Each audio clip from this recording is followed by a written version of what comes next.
un poco irónica, pero muchas veces con alarma o con franco desaliento, una tendencia muy nuestra, muy latinoamericana, chilena y de todas partes. Es la tendencia a los eternos recomienzos, a partir de cero a cada rato, a borrar el pasado, o a olvidarnos del pasado con extraña facilidad. Podríamos bautizarla como una tendencia o una obsesión fundacional. Ha existido en la literatura, en la política, en la economía. Proviene de sentimientos complejos, insatisfacción, desengaño, deseos de cambio radical a cualquier precio. Octavio Paz apuntó a estos fenómenos, a estas ambigüedades, a estas inseguridades en El laberinto de la soledad. Por ejemplo, un poeta como Vicente Huidobro, en el Chile de las primeras décadas del siglo pasado, lanzaba una teoría literaria nueva, nunca escuchada antes. El creacionismo, su teoría, proponía que el poeta, en lugar de reflejar o describir la naturaleza, como había sucedido en la poesía del pasado, inventara una naturaleza. Que en vez de cantar la lluvia, el poeta hiciera llover. Que en lugar de cantar la belleza de las rosas, la hiciera florecer en el poema. El poeta, resumía Huidobro, es un pequeño Dios. Suena ingenioso, hasta interesante, y parecería que en poesía es inofensivo, pero me permito dudar o por lo menos examinar el asunto. He viajado, he regresado muchas veces y he mantenido, a pesar de todo, e incluso contra todo, la fidelidad a la tierra donde nací. Mi experiencia es la de un chileno que atravesó casi 2/3 partes del siglo XX y cerca de una década del XXI. Siento que esa obsesión... Aquí hay un duende de la computación que me ha hecho una jugada perfecta. Está resuelto. Esa obsesión de los comienzos, esa manía fundacional que se ha dado en la poesía, en las artes, en la política, en la economía, ha alentado y todavía alienta muchas ilusiones y conduce a muchos desengaños.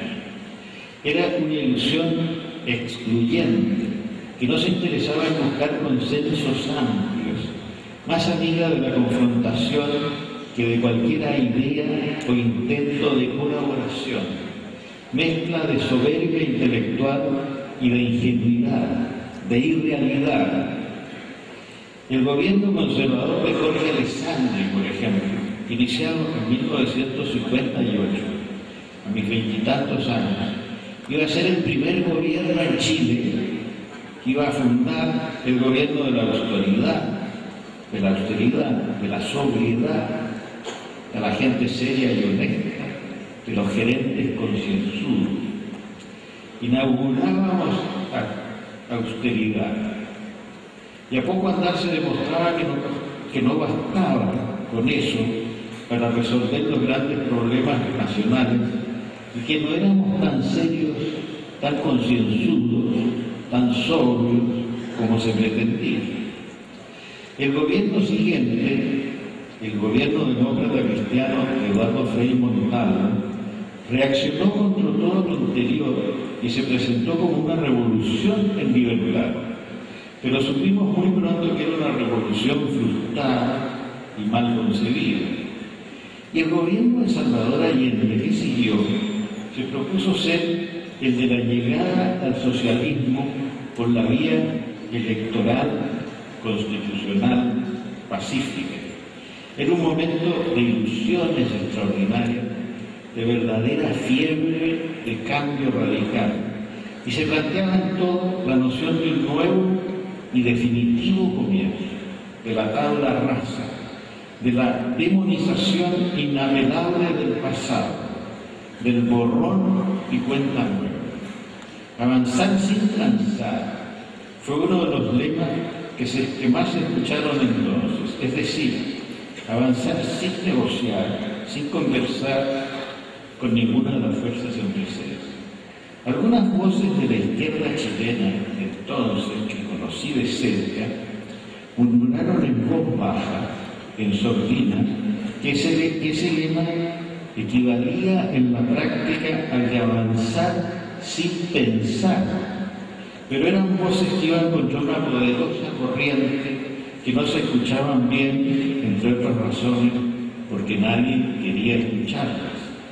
Un profesor de mis años en el Instituto Pedagógico de Santiago me escribió 2 cartas desde una universidad del sur a París, donde me había tocado ser ministro consejero del embajador poeta Pablo Neruda. Era una misión extraordinaria, sin duda, fascinante y a la vez inquietante.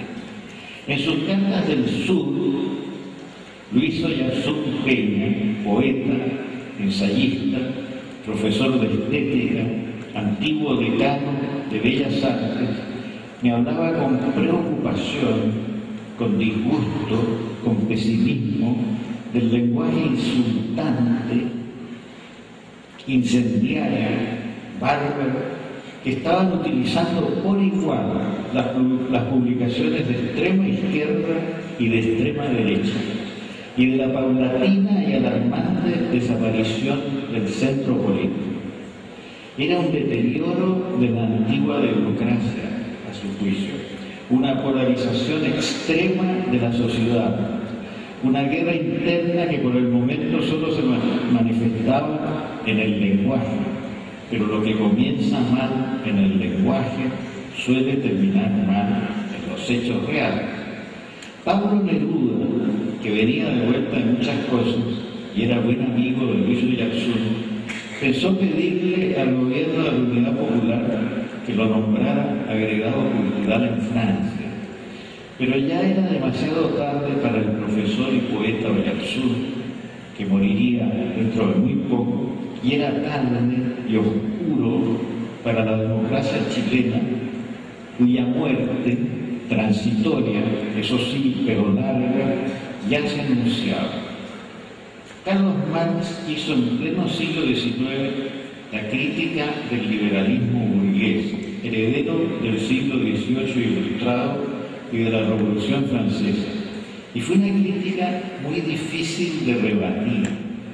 Mi generación bebió de esa fuente intelectual con entusiasmo, con ansia de ruptura y de ruptura total, pero a algunos, a los que vivimos más largo y estuvimos colocados en coyunturas más complejas, nos tocó hacer la crítica de la crítica.